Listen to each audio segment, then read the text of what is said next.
a todos. Convido a todos a fecharem os olhos. Faz um minuto de silêncio. Vamos aproveitar este momento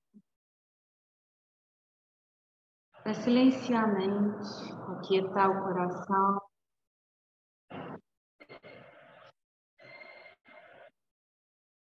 Vamos colocar numa postura ereta, coluna ereta, pescoço ereto.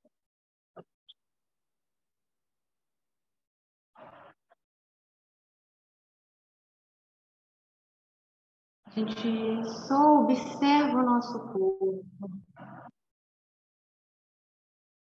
Pontos de tensão.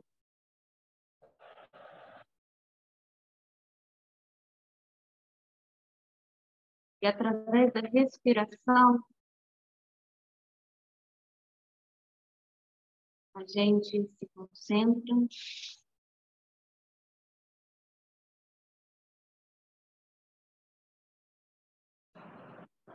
Permitindo que a cada exalação coloquemos para fora um pouco dessa tensão que encontramos no nosso corpo,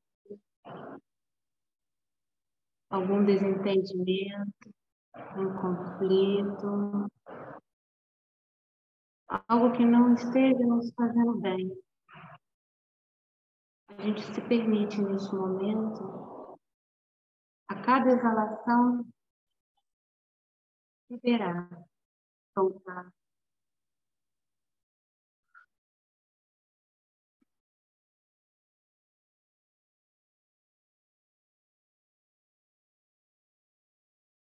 E assim, a cada inspiração, a gente sente mais paz e equilíbrio interior.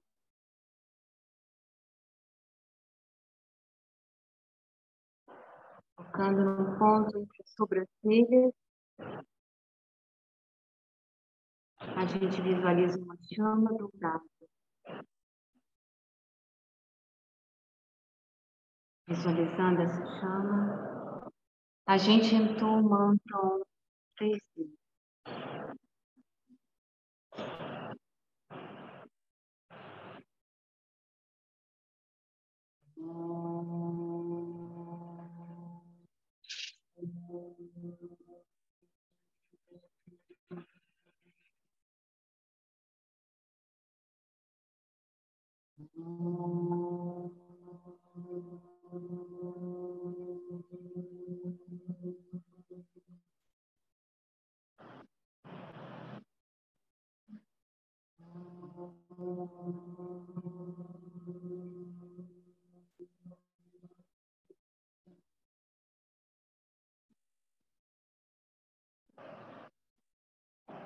Namastê.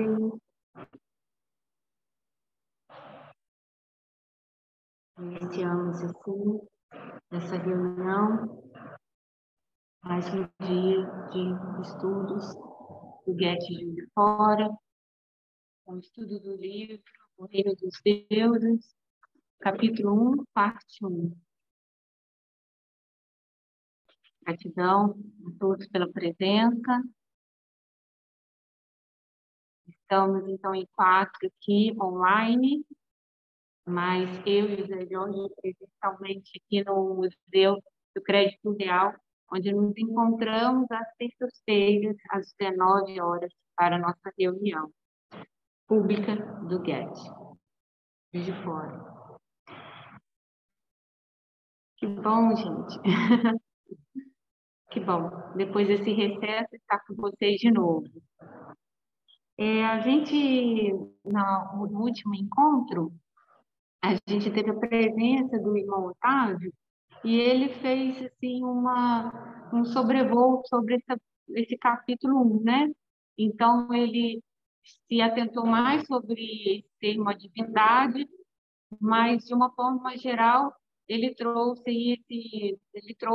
uma fala sobre o capítulo 1, sobre o termo em si, né? Sobre todos esses temas.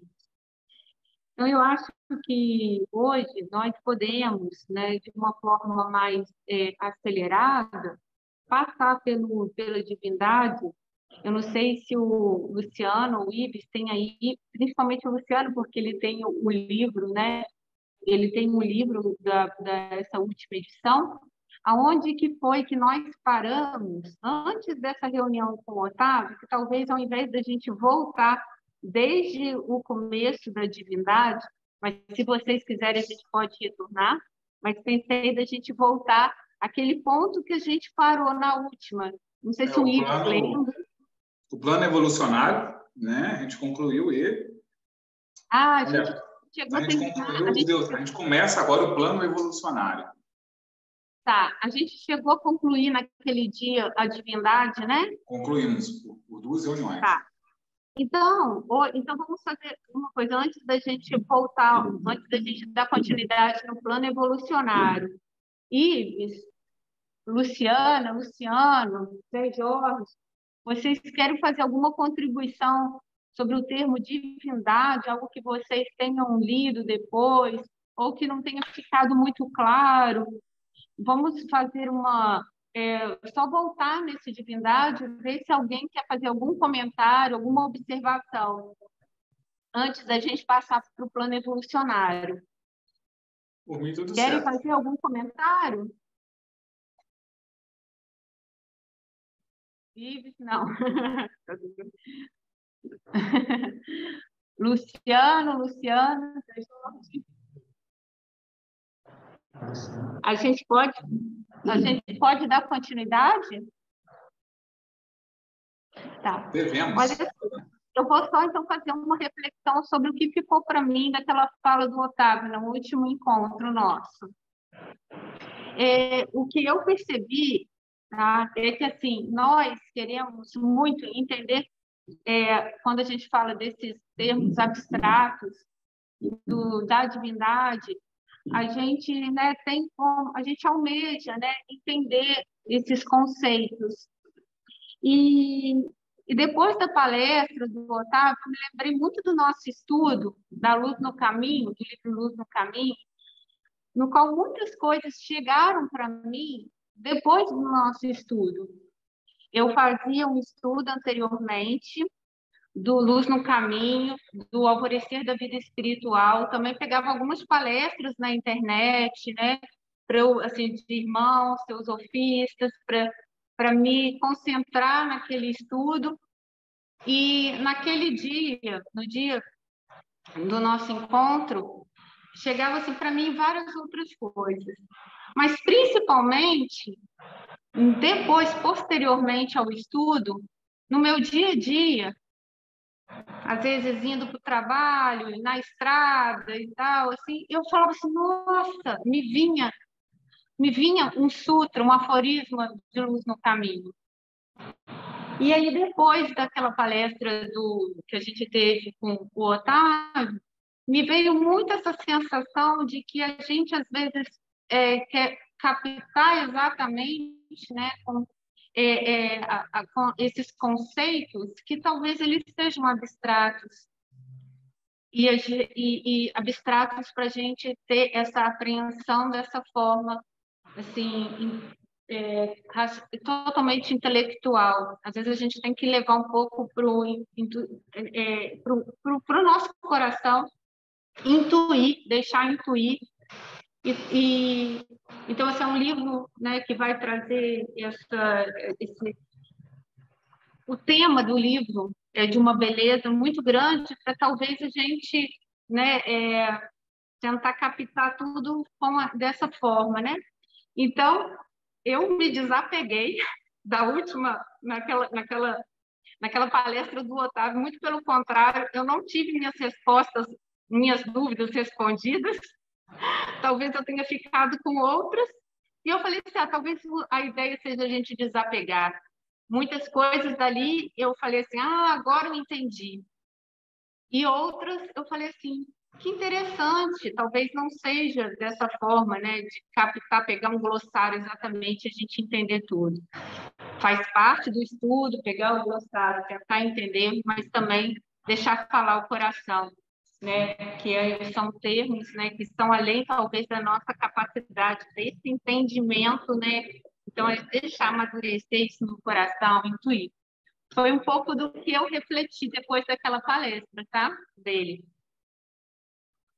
Exatamente, Raquel. Eu também penso semelhante a você, sabe? As coisas vêm vindo. Eu lembro de uma frase: quando a gente está pronto, o mestre aparece. É mais ou menos assim que eu penso também. A intuição vem surgindo, né? A gente faz o caminho caminhando. Acontece mesmo. Então, às vezes, igual a gente ficou pegado ali, um parágrafo outro, querendo trazer para o lado intelectual, e não fluiu. Um estudo que a gente fez muito intelectual. Tem muitos detalhes que, às vezes, a gente ainda não vai conseguir ver. Igual no plano evolucionário, daqui a pouco, também tem alguns detalhes aqui. Nós estamos dentro desse plano. Mas, assim, é deixar fluir mesmo, acontecer para isso. Se eu pudesse fazer um resumo desse livro, ou de tudo que foi falado até agora, ou de uma certa forma, de todo o caminho espiritual, qualquer que seja, eu diria basicamente de uma forma simples, e a gente deve buscar a simplicidade e a síntese em tudo. Mais do que verborragia, a gente deve buscar a objetividade. A contribuição desse livro, como qualquer caminho espiritual, é combater o que na filosofia se chama especismo, o preconceito de espécie. Nós nos consideramos o pináculo da criação. Na realidade, nós fazemos parte, somos apenas um elo de uma grande cadeia de ser. Isso dá um livro que fala sobre o reino dévico, mostra exatamente que o trabalho ou o serviço dos anjos é exatamente o serviço. Então, para aqueles que querem realmente expandir a sua consciência, eles devem entender que para Vrit Marga, Nivrit Marga, são caminhos distintos, e para quem chega a um certo estágio de desenvolvimento consciencial, ele entende que somente o serviço, ou seja, atuar em sintonia com a lei, para o bem de todos os seres sencientes, todos os seres vivos, é a única coisa a ser feita. Então, talvez eu pudesse resumir esse livro nesse sentido. Temos uma tendência em ter uma visão extremamente antropocêntrica. Toda a descrição que fazemos do universo é uma perspectiva humana, porque o ser humano é a medida de todas as coisas. Isso é um equívoco. É um equívoco presente em todas as disciplinas da academia e mesmo na estrutura teosófica. Eu acho que se a gente nos percebe como apenas um elo de uma grande cadeia de ser, a gente tem uma outra perspectiva sobre a vida e a gente passa a ter compreensão do nosso papel, da nossa responsabilidade na construção de um mundo harmônico, em que a gente aprenda a conviver com as demais espécies, ajudando-as a evoluir e se tornarem veículos cada vez mais perfeitos da mesma e única consciência que é tudo abarca.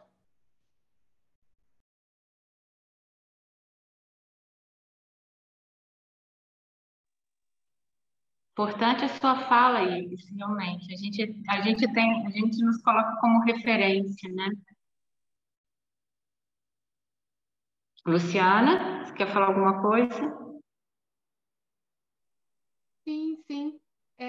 Ontem mesmo, assim, eu fiquei refletindo, porque se a gente for entrar no mecanismo mesmo, do sistema, se a gente não tivesse, quem não tem, na verdade, assim, um acesso a esse tipo de literatura, a gente fica nesse engenho, né, que é o motor que coloca tudo a rodar, o sistema mesmo. Então, quando a gente começa a adentrar mais, perceber, a gente vê que o sentido da roda é o contrário. E a gente começa a ver qual é o nosso dever. Eu vejo aqui, por exemplo, a gente tem contas a pagar, né? Temos as nossas necessidades básicas mesmo, não aquela coisa de luxo, mas porque a gente tem consciência disso. Porque se a gente não tiver consciência de que o engenho é outro, então, e não essa coisa montada, porque tem dia que eu estou nessa máquina e eu falo, nossa, eu quero ler, e eu estou presa aqui, eu tenho já noção de que isso, entendeu? É um mecanicismo montado, que parece que a gente foi colocado aqui, mas eu estou presa aqui nessa máquina. Então, você precisa ver como que a gente precisa driblar tudo isso para a gente chegar a algo maior, né? Aí a gente vai descobrindo qual é o nosso dever. Quando você faz uma coisa que é justa, não fazer isso um cálculo, mas fazer assim, na virtude. A gente mesmo tem que segurar, né, as nossas ações para fazer o que é certo, né? Sem cálculo. O que a grande maioria faz, entendeu? É medindo. Então, a gente começa a ter essa percepção. O que é a virtude? Você está praticando a virtude embasado em algo maior, em Deus, porque você acredita que algo, entende? Nós vamos chegar num caminho maior, ou você vai fazer através de cálculo? O cálculo que eu estou dizendo, eu vou fazer porque eu estou querendo algo lá na frente. O que eu vou ganhar com isso? A gente sente que a gente está preso, você sente isso, cara? Eu estou aqui na minha máquina costurando, eu estou querendo ler um livro, querendo fazer um monte de coisa, eu sinto que eu estou presa nessa engenhoca. É como se nós fomos colocados aqui para fazer isso tudo andar. Só que a gente começa a ter outra visão. É igual como que ele diz? O nosso padre aí, como que ele chama, Raquel? Esqueci o nome dele.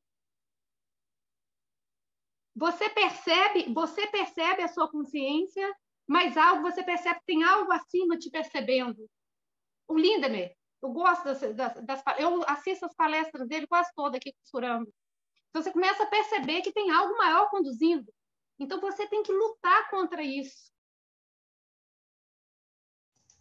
O que a Luciana fala me faz lembrar o filme de Charles Chaplin, né? Tempos Modernos, em que o operário ele é engolido numa engrenagem, que é uma crítica muito interessante ao capitalismo, né? Mas a Luciana gosta muito do Ricardo, e eu brinco. O Ricardo chama-se Kunda Lindemann. É o Lindemann.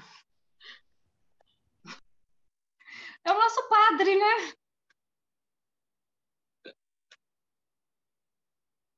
Houve a Escola de Verão de 1992, para vocês terem uma ideia como é que eu sou anoso, né? Não sou velho, eu sou tão jovem quanto vocês, mas só que eu estou aqui há mais tempo. E em 1992 nós cunhamos uma galera de teósofos lá, que não tinha nada para fazer em Mariana, esse apelido de Ricardo Kunda Lindemann. Isso pegou na época, não sei se hoje ainda rola essas brincadeiras nos cafés, nos almoços, jantares, nas fofocas teosóficas. Mas ele consegue conduzir a gente, sabe? As palestras dele, assim, sem palavras, sabe? Só ouvir mesmo. Qual o apelido dele? Ricardo Kunda Lindemann. Kundalini. Ah, meu Deus, que ótimo! Ótimo, né, Raquel? Esse eu não podia escutar. Ele é meu padrinho. Isso é das antigas. Você tem cada nome. Ele é meu padrinho na Sociedade Teosófica. Isso é uma contribuição do Osmar de Carvalho. Não sei se vocês conhecem lá o Osmar de Carvalho. O Osmar, lá de São Paulo. E juntava ele, eu, mais uns gaiatos, a gente ficava assim, criando essas brincadeiras. Eu conheço. Que legal isso. Boas recordações. Mas então, a gente sente que, por exemplo, se a gente entra nesse engenho, né, que é a roda do Sansara, parece que quando você anda no mesmo movimento, parece que é você que está doido.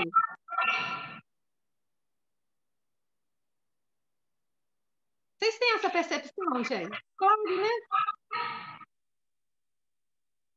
Tem algum microfone, com microfonia. Deve ser o meu aqui que está aberto. Peraí, vou dizer. Gente, eu acho que agora a gente podia dar início ao estudo, senão a gente não vai sair dessa reunião ainda sem terminar o capítulo 1, pelo amor de Deus. Vamos lá, o plano evolucionário, quem lê para nós aí? Aproveitar, Luciano. Você podia, Luciano, por favor, você podia compartilhar na tela? Porque buscar o livro aqui, mas a Luciana está com ele ali. Vou tentar buscar. Vai lendo aí que eu vou buscar ele aqui. O livro na página 19. Peraí, só um minutinho, Luciana. 24. Peraí, gente. Plano evolucionário. Por favor, só um minutinho.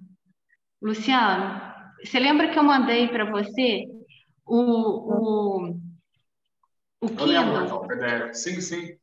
Mas eu vou ter que buscar no computador aqui. Até eu buscar, a Luciana já pode começar a leitura aí. Assim que eu conseguir, eu compartilho. Então, só um minutinho, antes da gente iniciar, só vamos organizar. Você lembra da minha senha? Você quer que eu te passe aqui de novo? Não, eu tenho ele em PDF aqui. Mas você tem essa versão aqui? Essa última? Sim, penso que sim. Aí que eu estava lendo aqui da derradeira vez. Tá, porque eu tô com ele aberto aqui. Se for o caso, eu posso abrir o Zoom também aqui e compartilho, se você não conseguir. Compartilha tá bem? então, fazer um favor. Pode compartilhar daí. Mas eu vou fazer o seguinte, enquanto eu vou compartilhando, eu vou abrir a reunião aqui também, mas se você puder também tentar achar aí, só para não utilizar a internet nos dois aparelhos aqui, para também não sobrecarregar a minha internet aqui, tá? Então, eu vou fazer isso. Eu já vou compartilhar, vou entrar na reunião. Enquanto isso, você fica à vontade para procurar, tá bem? Então, Luciana, só espera um minutinho, não começa a ler não, porque eu vou entrar na reunião. A minha versão é antiga, tá? Oi? Minha versão é a antiga. Tá. Então, é porque aí se você puder entrar no meu Kindle, aí você compartilha. Não, meu navegador está aberto com outra coisa aqui.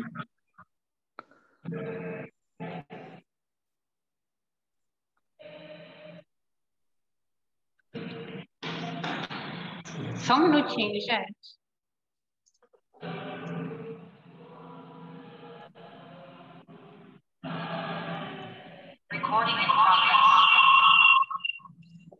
Ui, gente, desculpa.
Vocês conseguem ver a minha tela? Acho que vou sair aqui da reunião aqui no meu celular. Ficar só aqui no computador. Vamos lá. Ih, gente. Por outro aparelho agora. Vamos lá. Então...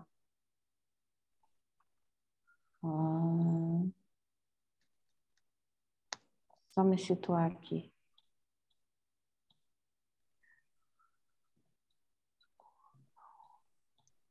Pode passar, aquelas mais na frente. Aqui, né? Aí o plano evolucionário, esse mesmo. Tá.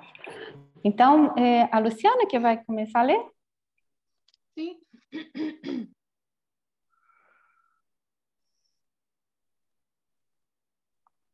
Minha internet está meio ruim, tá? O plano evolucionário. Desses conceitos da divindade transparece inevitavelmente a ideia de um propósito divino, de um grande plano. Em todo este livro, esse plano supõe evolução, mas não apenas da forma. A palavra evolução é aqui empregada indicando um processo dual em sua operação, tanto espiritual como material, e é antes dirigida do que puramente natural ou cega. Entende-se que este processo consiste de um contínuo desenvolvimento da forma, acompanhado de uma expansão complementar e paralela da consciência dentro da forma. Ainda que o homem não possa ter conhecimento completo do plano evolucionário, ele aprende de seus superiores, sábios e instrutores espirituais de todas as épocas, que a finalidade disso é despertar e dar pleno desenvolvimento o que é latente, potencial e germinal. A vontade divina, a sabedoria divina, o intelecto divino, a beleza divina, tudo isso está latente em todos os germes macrocósmicos e microcósmicos. O aparente propósito pelo qual o universo vem à existência é transformar potencialidades em poderes ativamente manifestados. Na Terra, por exemplo, para cada um dos reinos da natureza há um padrão ou ideal, que é dual como processo evolucionário. O ideal para a consciência no reino mineral é a percepção física, e para a forma, a solidez e beleza. Para a consciência da planta, o ideal é a sensibilidade, capacidade de sentir, e para a sua forma, beleza. Para a consciência animal, é a alta consciência do sentimento e do pensamento. E para a forma animal, é a beleza. Para o homem, a meta evolucionária é o completo desenvolvimento e a expressão de seus inerentes poderes divinos, da vontade à onipotência, da sabedoria à onipresença, do intelecto à onisciência. O homem perfeito ou adepto, estes poderes estão expressos em uma unidade plenamente consciente e, portanto, em perfeita cooperação com o Criador de todas as coisas, na execução de seu plano. Tá ok? Eu acho que a gente pode só parar aqui um segundinho, Luciana, e só fazer um destaque, né? Que ele então está trazendo aqui esses dois processos, né, evolucionários, que é o desenvolvimento da forma, né, para a gente enfatizar isso, e a expansão da consciência dentro da forma. Né? E aí ele está explicando que em cada reino, né, como que é essa evolução da forma e como se dá essa evolução da forma e da consciência. Então, falou no reino mineral, né, no vegetal, no animal e no homem, né? E, então, eu acho que esse parágrafo aqui, esse último parágrafo dessa página, né, que eu estou aqui em tela, que é na Terra, por exemplo, para cada um dos reinos, eu acho que senti esse parágrafo aqui como muito importante para o nosso entendimento, né? Como se dá essa evolução, né? Tanto da forma como consciência, e aqui o Geoffrey Hodgson está explicando, né? E para mim ficou bem claro assim como se dá isso nesses reinos. Alguém quer fazer alguma contribuição? Quer trazer alguma explicação a mais? Então, eu me lembrei, Raquel, de uma frase que eu até citei, que foi tirada também das palestras aí do Lindemer, e que eu achei muito interessante e veio nesse momento especial, né? A vida dorme no mineral, sonha no vegetal tem lampejo de consciência no animal, desperta no homem e se diviniza nos estágios posteriores ao da condição humana, né? A evolução da forma. Isso ficou... Eu sempre penso nisso quando eu ando na rua, porque te faz, assim, perceber, ter sabe? Você cai mesmo, né? Prosta. É muito lindo. Ótimo, Lu, essa lembrança dessa frase. Mais alguém? Eu gostaria de comentar que não só o desenvolvimento da consciência, que para se expressar busca formas cada vez mais sutilizadas, como eu gostaria de inverter essa equação mostrando a responsabilidade do irmão mais velho, ou da irmã mais velha, se é que a gente pode dizer isso, para com o irmão mais novo. Né? A gente pode fazer uma analogia numa família de humanos, né? Em que eu, por ser mais velho, eu tenho mais responsabilidade, porque pressupõe que meu nível de consciência me consigna o fato de tudo eu posso, mas nem tudo eu devo. E que eu devo cuidar, zelar por aqueles que estão mais fragilizados, ou físico, ou psicológico, ou espiritualmente. Então, acho que quando a gente lê esse último parágrafo, eu vejo novamente essa ideia expressa de uma grande cadeia de ser. A responsabilidade da espécie humana para com as demais espécies, não a considerando superior, pelo contrário, mas mostrando o papel, a responsabilidade que ela tem em cuidar das demais espécies. Uma reinterpretação do que a gente vê, por exemplo, na Bíblia, em Gênesis, versículos 9 e 8. E eu acho que a ideia presente no capítulo, no parágrafo anterior, é essa ideia neoplatônica, né? O neoplatonismo, ele está presente em todo o arcabouço teosófico, né? De que existe algo que seja oculto, que se desdobra, que se manifesta, né? Então, quando ele fala lá atrás que a forma, a vontade divina que se apresenta, se manifesta, né? Então, a gente vê esse mesmo tipo de pensamento, por exemplo, em Sheldrake, quando ele fala acerca dos campos morfogenéticos, ressonância mórfica, né? E que existe algo que está oculto, cuja manifestação é apenas um aspecto condicionado pela matéria dessa realidade que não pode se manifestar em toda a sua grandeza ou plenitude, ou em toda a sua luz, né? No mundo material, no mundo físico.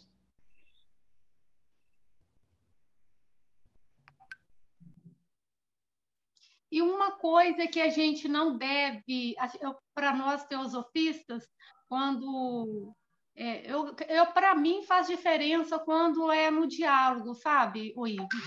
Eu consigo memorizar, sintetizar com mais facilidade. Que tudo que está acontecendo dentro do mundo material, o átomo fundamental é o átomo A1, a partícula fundamental. Então, quando fala da harmonia, de tudo, né, dessa ordenação, é esse átomo.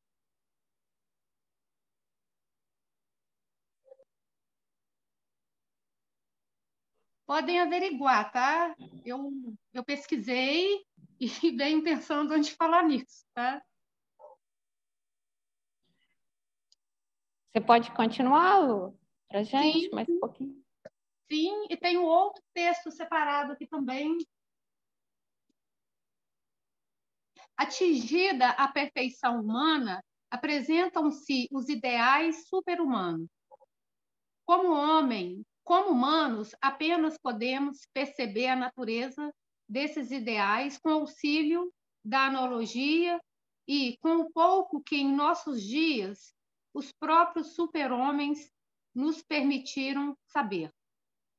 Nós podemos conceber estes ideais como compor e executar perfeitamente com Deus a grande sinfonia da criação, produzir e representar com ele o drama da vida, tecer com ele e para ele, contribuindo conscientemente para a perfeição do seu grande desígnio, cultivar com ele o seu jardim, cuidando de suas plantas para a plenitude de sua floração, administrar como chefes de departamentos a organização que é o seu sistema solar, construir com ele o seu templo do universo e, como oficiais principais, executar os grandes rituais da criação, servir como regentes e ministros nos governos solar e planetários, através dos quais ele, como imperador solar, administra seus vastos domínios sobre as estrelas.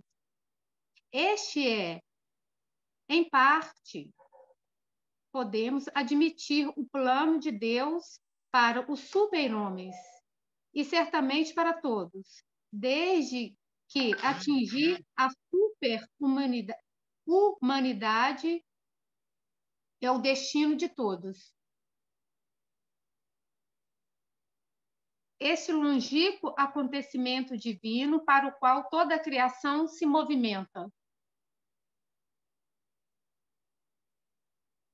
Aí tem outra, olha que maravilhoso. Aqui, mas também já está na minha memória, que eu posso citar para vocês também, de algumas palestras que eu colho.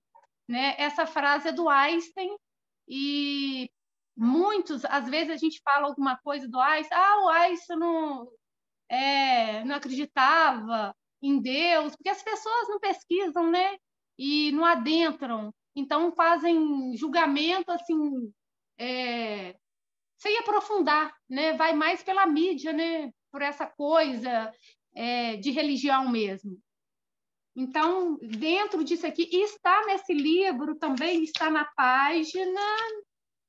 Eu encontrei essa frase, quer ver? Na verdade, soa mais como um mantra. Está em qual página, gente? Ai, onde está? Em qual livro? Nesse mesmo livro aqui que nós estamos, está isso aqui. Eu creio em Deus, eu creio em Deus que se revela na harmonia ordenada do universo. Eu creio que a harmonia está manifestada em toda a natureza. Está na página 32.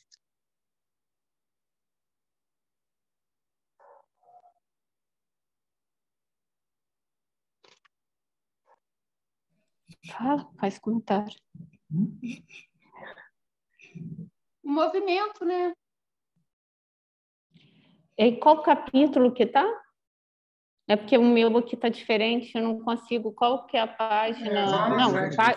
Ele diz o seguinte: eu creio em Deus, que se revela na harmonia ordenada do universo. Eu creio na inteligência, que está manifestada em toda a natureza. A base do trabalho científico é a convicção de que o mundo é uma entidade ordenada e compreensível, e não uma coisa ao acaso. A Luciana tá... Se a gente vai atrás, né? É porque a gente intui que há algo especial, que há algo movimentando, né? Capítulo A Mente Universal.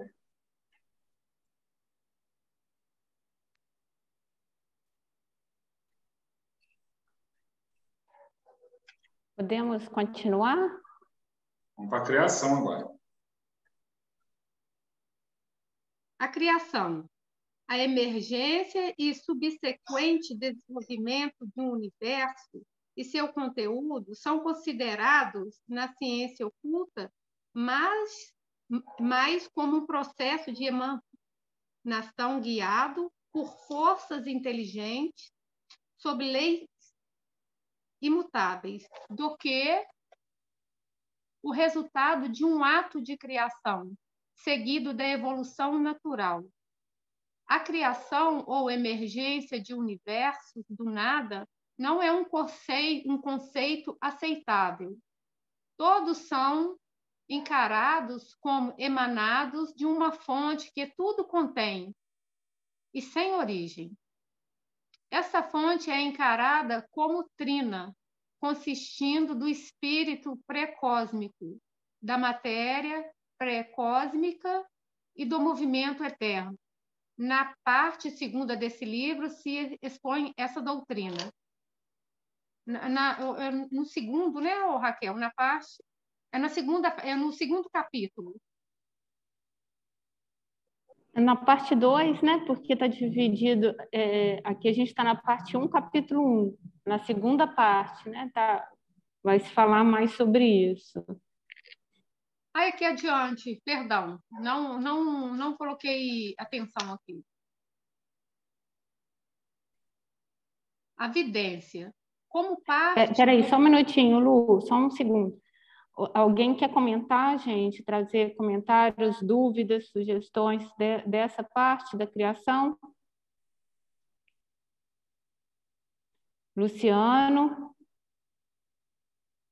Deu para entender ou ficou mais confuso?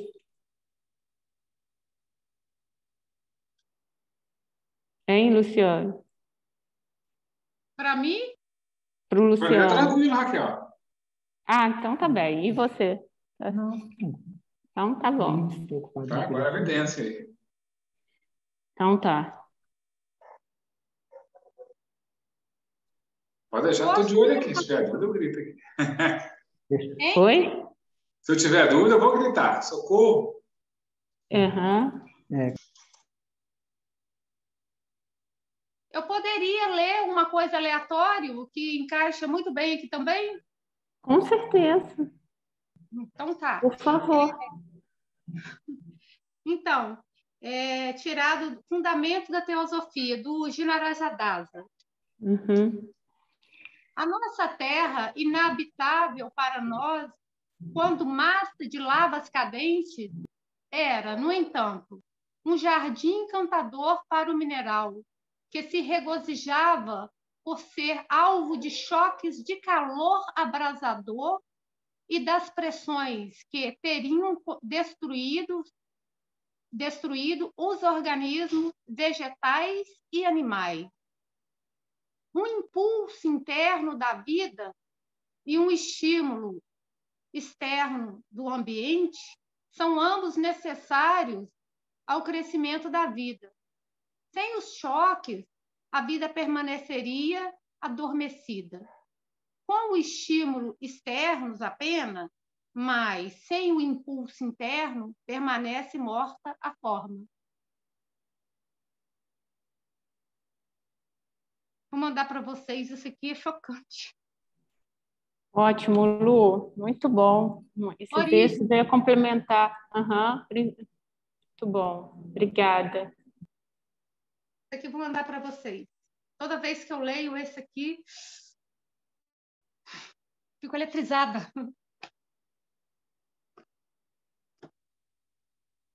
A vidência. Como parte do desenvolvimento do intelecto humano até a onisciência, em uma determinada etapa da evolução humana, ocorre o desenvolvimento da faculdade de clarividência totalmente consciente e positiva. Esta implica em uma extensão do alcance normal da resposta visual, que pode ser acelerada pelo autotreinamento, incluindo não só os raios ultravioletas, como ainda, além deles, a luz dos mundos superfísicos. O mecanismo da visão supersensória e o processo de seu desenvolvimento são referidas na parte descritiva que acompanha a ilustração 28. Aí seria legal a gente dar uma antenada, né, Raquel? Nas ilustrações são... Uhum. Mas você quer que eu vá lá na ilustração 28, não é isso? Sim. A gente pode terminar só você pode finalizar esse parágrafo e eu vou lá, porque eu estou com receio, Lu, de não conseguir voltar, porque como eu estou aqui Não, eu vou conseguir lá, mas eu prefiro que você termine aqui só para a gente concluir. É importante diferenciar entre o psiquismo passivo do médium e mesmo a percepção extrasensorial da parapsicologia e a clarividência positiva do estudante de ocultismo. Esta última completamente sob o controle da vontade e usada em total consciência vigília. É um instrumento de pesquisa com o qual, durante os últimos 30 anos, tenho tentado penetrar e explorar o reino dos deuses. Então, eu vou agora tentar ir lá. O mecanismo da Aqui, visão... pode deixar que eu ponho a ilustração 28 aí, tá? Ah, tá. Mas é porque ele fala aqui, parece que você está com um texto que acompanha, que a gente tem que ler o Tamanho do texto. mundo. Ah! É a foto. Tá. Aí eu tenho que interromper aqui? Acho que eu tenho que interromper, né, o compartilhamento, para você compartilhar. Pode deixar que está no esquema aqui. Eu mesmo interrompo e faço aqui. Ilustração 28. Chegou aí para você na tela? Sim. Sim, linda. E ela está aqui, gente. Exatamente. Vocês sabem, né? Que ela está aqui, ó. Que a gente imprimiu, pode. A gente imprimiu. Aqui, ó. A gente imprimiu e trouxemos para cá, lá, ó. Zé Jorge vai pegar. Raquel, na realidade eu me equivoquei. Nessa aí não, mas a mãe do mundo é outra imagem. Peraí que eu volto por ela também. Mas o Luciano está falando que se equivocou. 28 não é a luz do mundo, não. Ai, que lindo. Não é ela, mas é essa daqui, mostra para a Luciana. Nossa, ficou nítido o colorido. É essa daqui, ó, que é a 28. Ah, tá. Linda essa. Tá.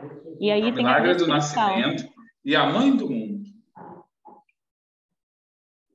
Você pode, Luciano, ler para a gente qual que é a descrição? Milagre do Nascimento e a Mãe do Mundo. A descrição é bem grande, assim. Perdão? Mas deixa eu... São 3 páginas. Ah, é? Vai interromper o estudo aí. Deixa eu ver aqui. Eu não ouvi. Não, é porque a gente está... São 3 páginas. Se quiser, eu leio, mas assim... Vai interromper o estudo aí, que o próximo seria os deuses. Vamos, então, terminar lá e a gente volta na hora que, antes de finalizar, a gente Pode ser, que a gente conclui o capítulo 1. Isso. A gente conclui com essa leitura aqui, tá? Se der tempo. Vamos voltar, então. O Ives teve que sair. Essa parte aqui, ela também me fez refletir muito sobre quando você... Não é a razão, né, que traz... não é o conhecimento, né, que vai trazer a razão, né, como foi no caso do iluminismo, né, que é uma...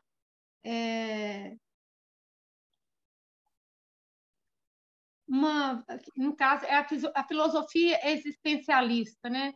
Claro que nós dependemos de tudo, a gente vive numa sociedade, né, que a gente respeita normas e tal, mas dentro desse estudo é outra coisa, é um guia. É isso que eu pude perceber.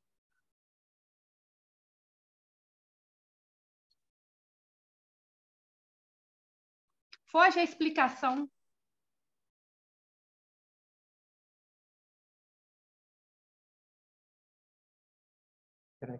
Vamos ver se algum dos companheiros lá tem alguma contribuição aí, talvez esclareça, né? Ô, Lu, então eu realmente agora não consegui compreender toda a sua fala, sabe? Eu não sei se o Luciano quer trazer alguma coisa, se você quer... Eu não... Também não compreendi, não. Não. Tá evoluído para mim. eu entendi aqui que é um conhecimento, né? É uma percepção que ela foge à nossa razão. Você está falando da clarividência? Sim, a percepção de algo maior, ela não é uma coisa, entende, assim, que é o conhecimento que traz à luz da razão. É uma coisa que vai além da nossa explicação, além das palavras. É algo quando a gente está sendo conduzido, porque nós a todo momento... O que ficou para mim dessa parte foi o seguinte, que nós temos a clarividência como uma percepção extrasensorial. E a gente tem a gente tem dentro de outras religiões, né, a clarividência sendo mais estudada. O que para mim aqui ficou bem interessante é quando ele diferencia o psiquismo passivo do médium e a clarividência positiva do estudante de ocultismo. Eu acho que, para mim, nesse parágrafo aqui, é o que é de importante, né? Que esse daqui, ele utiliza essa clarividência, ela está sob controle da vontade, né? E ela é usada com total consciência, né? Então, assim, não é exatamente a clarividência da gente ter uma percepção extrasensorial aqui de um ente que se apresenta, e sim essa clarividência positiva sobre a nossa vontade, como condutores, né, desse veículo, dessa consciência, né, fazendo uso dessa nossa vontade. Me parece, né, que nós estamos parece que em alguma raça, na segunda raça, né, eles tinham desenvolvido isso, que é o terceiro olho, que dava essa clarividência, que eles chamavam gigantes, e a gente tem na Bíblia também aquele Golias, representação de Golias, por exemplo, com esse terceiro olho, que aí é Davi, né? Davi que mata o gigante, né? Com uma pedra e que vai atingir isso, e que vai atingir esse olho. Então, a gente está, né, nesse momento, né, nessa ronda planetária, a gente está no lugar, a gente está no momento de mais densificação. Mas já estivemos, né, em momentos onde essa percepção sensorial estava mais ativa e aberta, e perdemos isso, né? E assim, são só observações assim de coisas que talvez a gente tenha que estudar e eu estou me trazendo aqui, mas não necessariamente eu tenha a clareza exata, mas eu acho que é na segunda raça, né? Na segunda sub-raça, né? Então... Porque nós perdemos, isso atrofiou, né? Eu já assisti algumas palestras a respeito, né? Mas, assim, para mim, hoje, na atualidade, e, assim, dentro das coisas que nós estudamos, né? Nós temos lampejo. A gente tem, assim, para mim, assim, não é não, nós não enxergamos isso, mas nós temos, através da razão, nós começamos a perceber. Então, nós utilizamos os mestres, os estudos. Sim, mas aqui eu estou achando que ele está falando de algo bem assim, científico, assim, clarividência, avidência. É um termo, e esse termo esse termo ele se traduz em algo concreto, né? Que é essa percepção extrasensorial. No caso, por não termos essa clarividência, podemos, ou não termos essa clarividência positiva, talvez isso não significa que não tenhamos isso que talvez você esteja falando, que é a intuição, né, que é a percepção de outras formas dessa realidade, né, extrasensorial. Mas me parece que aqui clarividência tem um significado muito preciso, né, que é ver que é poder ver, ter essa percepção extrasensorial, que é a ver, né, ter assim, ver no astral, né, ter essa percepção além do que é físico, além do que tem essa qualidade densa aqui, de ver em outras, ver matérias mais sutis. Eu aqui no final, né, igual ele diz, é um instrumento de pesquisa com o qual, durante os últimos 30 anos,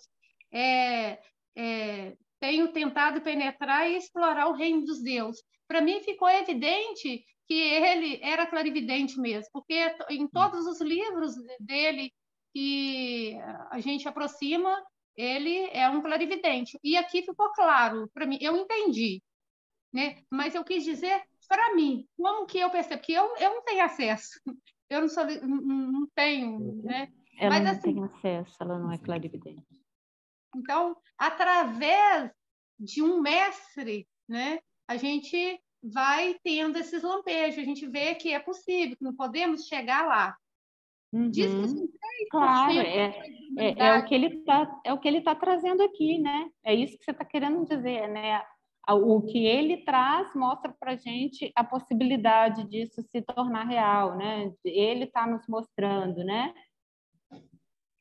São assuntos tão profundos, Raquel, até para a gente encontrar palavras, leva um tempo para você ter você se sustentar. Porque nós temos o ideal disso.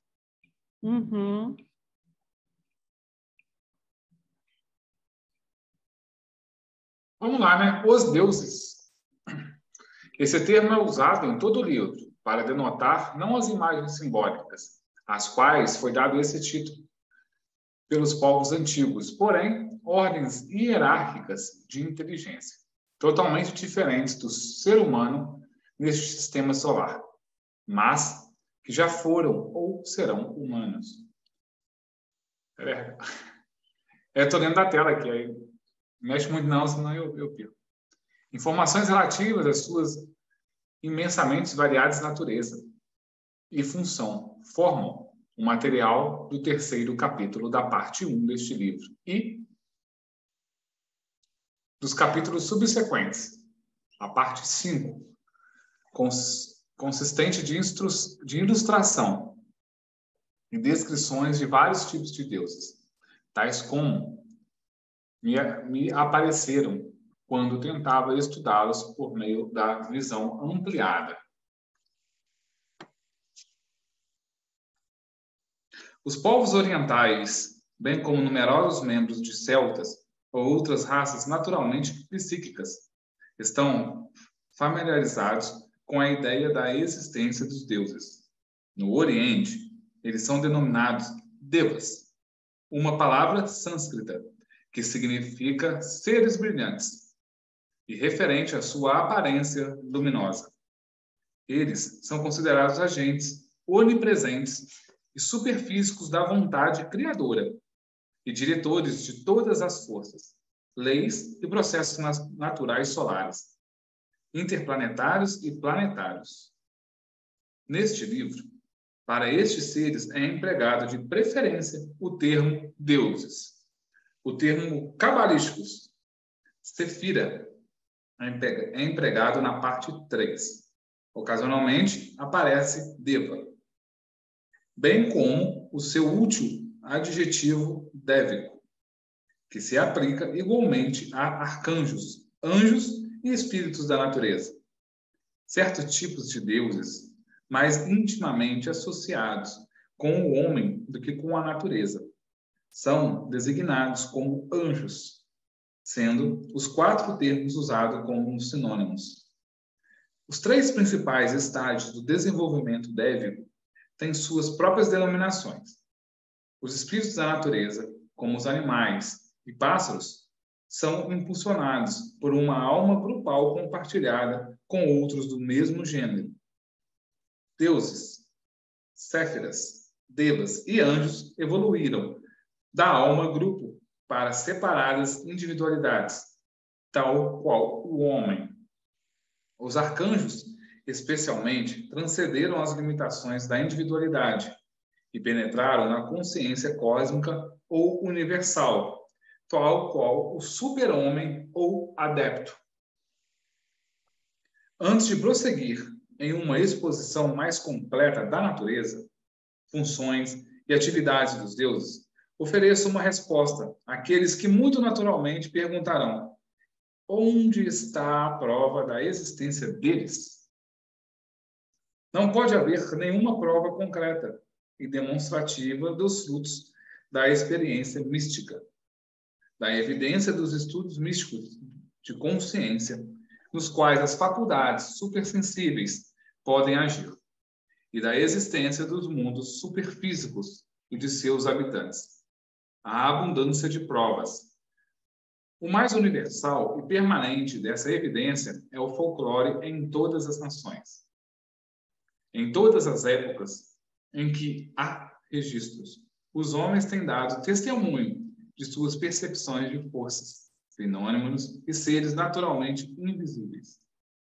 A despeito de sua grande separação, tanto no tempo como no espaço, há uma notável semelhança entre os mitos, as lendas e o folclore de vários povos do mundo. Essa universidade, a similaridade, a persistência através das idades da crença nos deuses e no reino dos deuses é forte evidência. Acredito na existência de um ponto de realidade dentro dessa crença, uma base do fato em que o folclore se fundamenta. Somado a isso, ao testemunho daqueles que fizeram ciência a arte do processo de autoiluminação, chamado no Oriente de Yoga. Os senhores da maior e mais antiga das ciências, a ciência da alma, afirmam que a ampliação dos poderes de visão e audição e o domínio das forças, primeiramente de nossa própria natureza e depois da própria natureza, podem ser adquiridos deliberadamente e conscientemente. Qualquer um, dizem eles, que tenha preenchido as condições necessárias e obedecido às leis, tão exatas em suas operações como as aplicadas pelo químico no seu laboratório. Pode penetrar o véu de matéria que normalmente encobre a visão das realidades eternas e espirituais, como o véu do dia oculta o brilho permanente das estrelas. Só na experiência e investigação individuais se pode encontrar a prova, mesmo que a demonstração seja considerada impossível.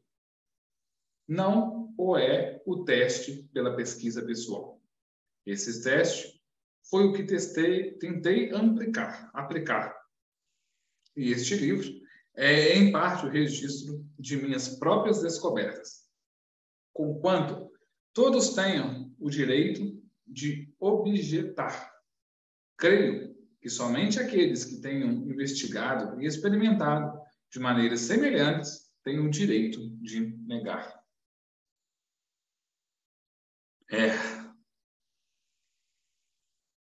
É isso aí. Pausa para respiração. Complexo. E me fez recordar um livro do Lute Peter, que ele fala dos elementais. Eu não li, não tenho também, mas eu já vi pessoas em palestras comentarem a respeito desse livro. Não sei se alguém tem essa experiência, já assistiu alguma palestra a respeito dos elementais nesse sentido, e falando a respeito da alma grupo. Mas me recordou desse detalhe.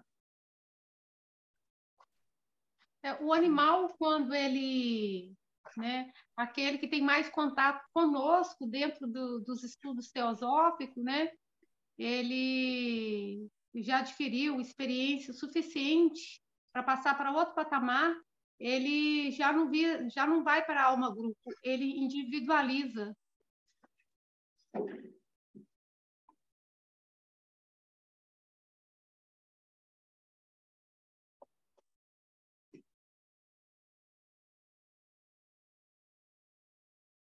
Que lindo.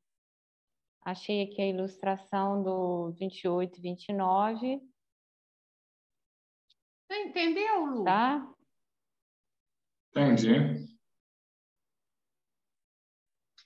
Eu estou com isso aqui em mãos. E eu estou com uma matéria muito boa aqui sobre os devas também, desse livro do Shimarazadasa.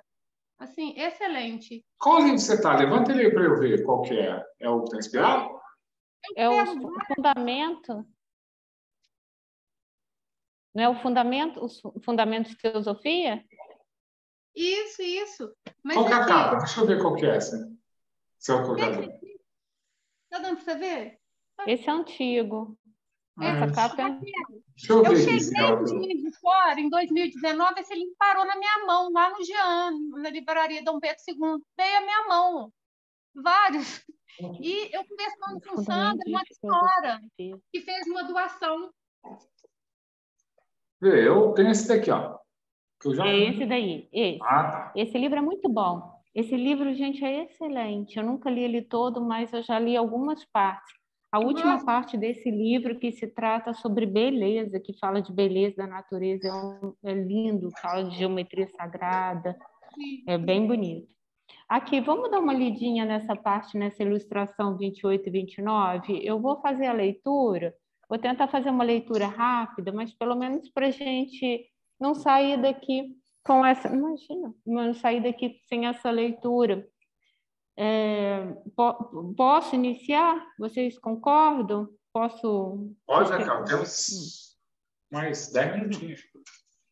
Vamos lá. Durante as investigações da vida pré-natal, constantemente me apercebia da presença e ministração de certos tipos de anjos que assistiam ao processo dual da construção de novos corpos, mental, emocional, etérico e físico, e da indução neles do ego reencarnante.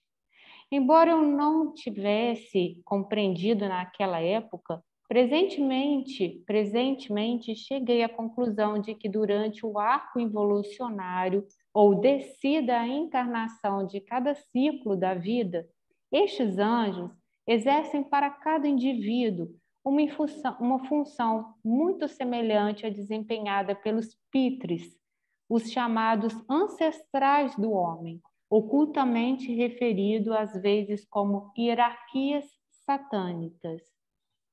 Um estudo destes anjos os mostrou como agentes de uma grande inteligência que preside e dirige todos os processos maternais da natureza. Os ensinos da filosofia oculta relacionam este ser com o aspecto feminino ou maternal da deidade, de que ela é uma manifestação e representante. A matéria em si, substância universal ou prakriti, que a gente também estava falando ali agora num dos termos que a gente estava comentando, estava falando dessa matéria, estava falando do Mula Prakriti. A matéria em si, substância universal ou prakriti, é a arca, ou matriz, onde todos os mundos estão em gestação. Bonito isso, né?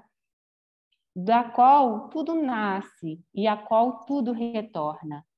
A verdadeira mãe do mundo, esta substância primária de um universo, quando diferenciada da raiz da matéria ou mula prakriti, pois ali jazem as sementes de todas as coisas vivas, como as forças conservadoras e reprodutivas.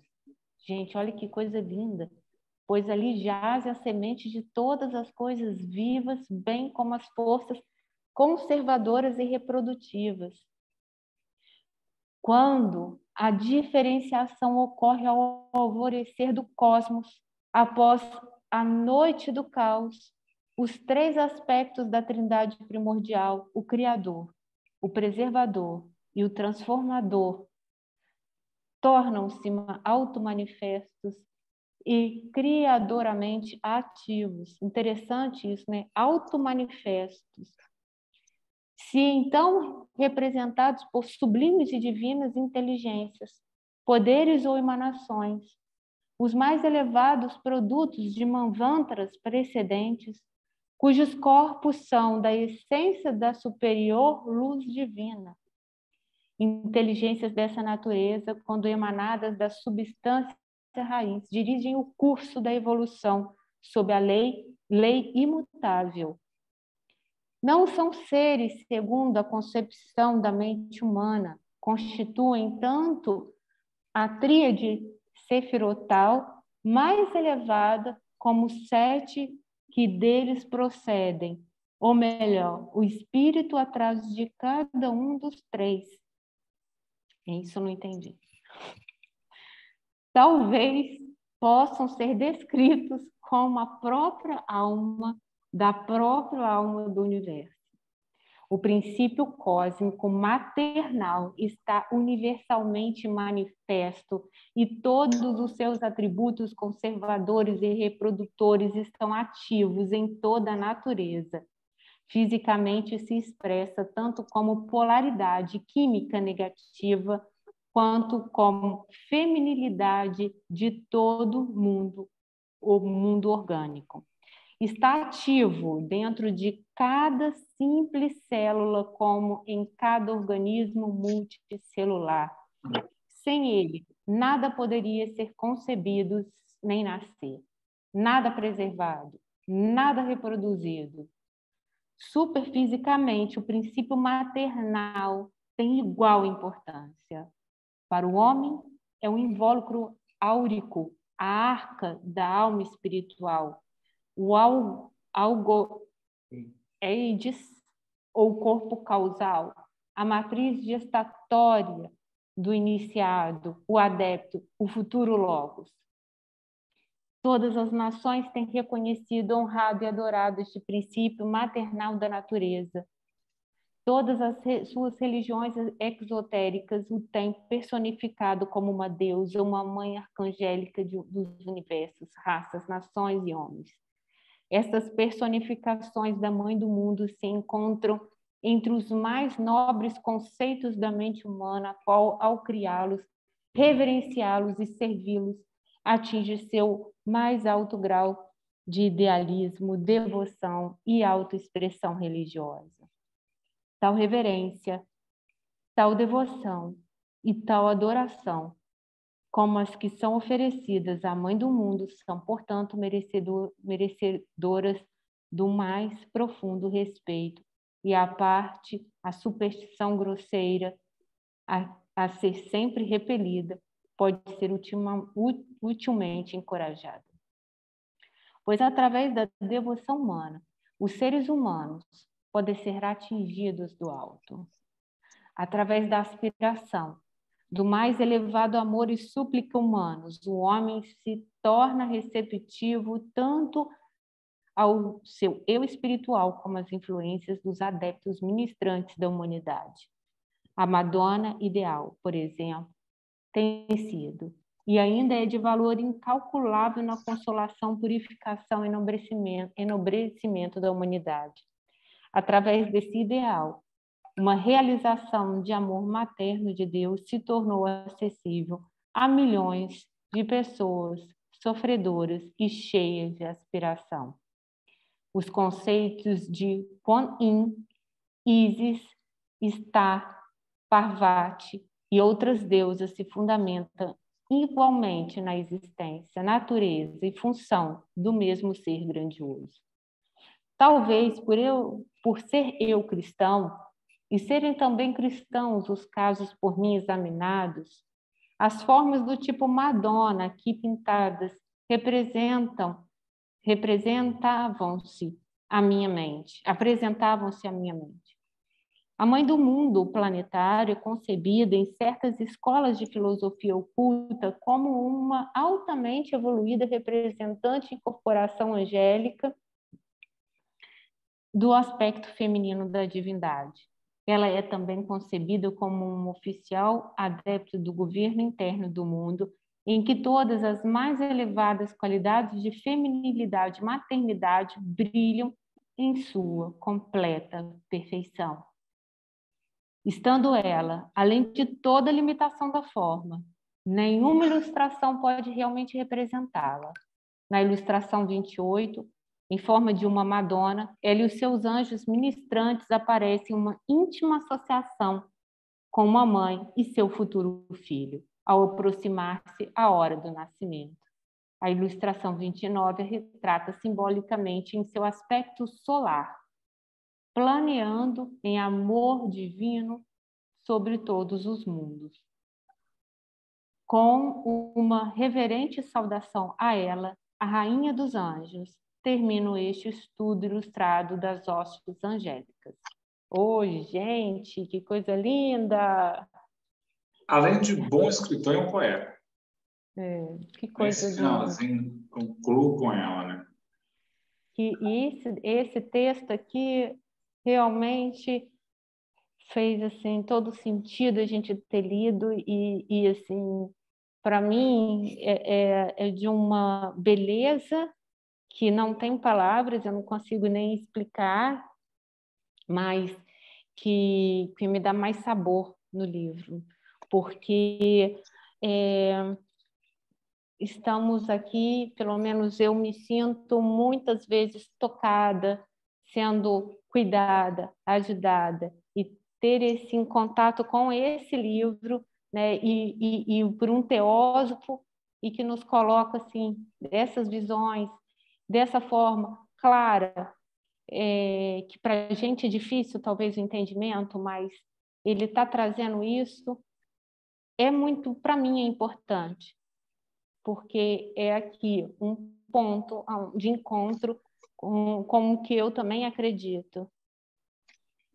É claro que esse texto aqui, caberia a gente ter lido ele de forma pausada, para a gente poder comentar, talvez entender um pouco, né, porque o que está falando aqui em cada parágrafo, mas pela nossa hora, né, e só para a gente concluir esse estudo, não quis deixar de ler.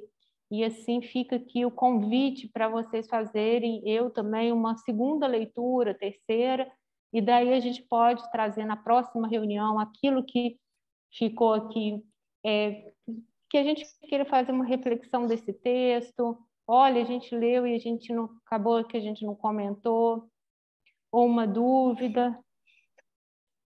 E assim eu vou interrompo, né, o nosso compartilhamento aqui para a gente concluir a reunião de hoje, né? Eu estou muito grata por a gente ter feliz e grata, né, por esse encontro, termos concluído aí o capítulo 1 desse livro. E na próxima semana a gente tem palestra, nosso irmão José Jorge, a música no contexto da espiritualidade. Essa reunião vai acontecer presencial aqui, tá? Nessa sala onde a gente se encontra, e a gente vai também transmitir online, tá bem? Então, vamos, peço ao irmão Luciano. Luciano, alguém quer fazer o fechamento dessa noite? Raquel, eu vejo que esse texto foi... Desse texto eu vejo que foi o fechamento. Uhum. Bem como o John Ferraz cerrou o livro com ele. Eu também... Eu compreendi que ele termina com essa imagem. Conclui com essa imagem. Tá. Então, eu vou compartilhar aqui a tela de novo e colocar essa imagem para a gente fazer a nossa meditação final. Vou botar Mãe do Mundo. Então, convido os irmãos a fecharem os olhos. Gratidão por esse encontro, por esse momento de estudo.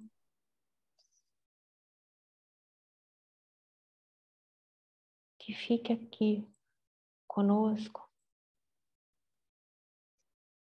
e que irradie para todos aqueles que precisam essas vibrações de cura, de amor, que todo esse ensino, esse aprendizado seja emanado para todos aqueles que buscam esses ensinamentos, que a Mãe do Mundo se faça, toque todos aqueles que neste momento precisam de seu amparo. Lembramos aqui da irmã Miriam Viana, que está internada em Niterói, que possamos, como frutos dessa reunião, emanar este amor para que ela fique bem e que tenha sua recuperação. Assim também a nossa irmã Maristela, que essa semana também sofreu um acidente, mas está bem, mas está na cama. E todos aqueles que neste momento precisam. Assim, damos como concluída essa reunião de hoje. Após o nosso recesso, estamos hoje voltando aos estudos do segundo semestre de 2022, do GET Juiz de Fora. Gratidão, irmãos.